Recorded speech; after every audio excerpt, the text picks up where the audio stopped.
Margalla Hills کی سیر تو آپ نے کر لی، اب آپ کو بتائیں کہ دیر بالا کا سیاحتی مقام کمراٹ خوبصورتی میں ثانی نہیں رکھتا۔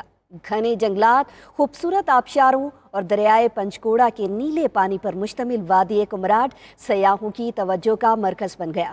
ہر سال لاکھوں کی تعداد میں سیاح اس وادی کو دیکھنے آتے ہیں۔ مزید جانتے ہیں دیر بالا سے داؤد وردک کی اس رپورٹ میں۔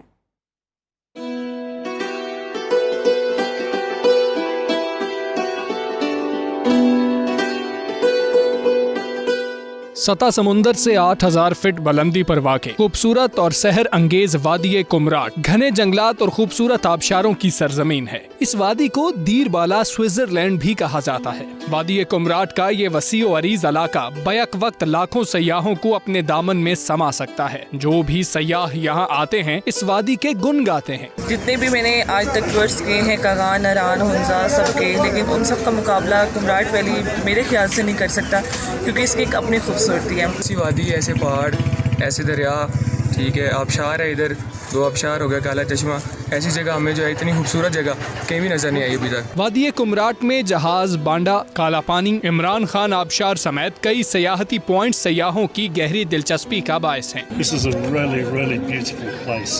We're going to spend 2-3 days walking in the mountains and just enjoying the natural peace and quiet and harmony of this fantastic valley. اپنی حکومت سے مطالبہ کرتے ہیں کہ کم از کم اس کمراٹ علاقے کو ایک نظر دے کے اس میں جو ترقیاتی کام ہے، روڈ وغیرہ ہے، یہ ہوٹل وغیرہ ہے، ادھر بنائے۔ وادی کمراٹ حسن کی مالکہ ہے، مگر بدقسمتی سے یہ حسین و جمیل وادی ارباب اختیار کی توجہ سے محروم رہی۔ حکومت صرف سڑکیں بنا کر وادی تک رسائی آسان بنا دے تو اسے دیکھنے والوں کی تعداد کئی گنا بڑھ سکتی ہے۔ کیمرامین فیضان خان کے ساتھ محمد داؤد وردک، دیر بالا۔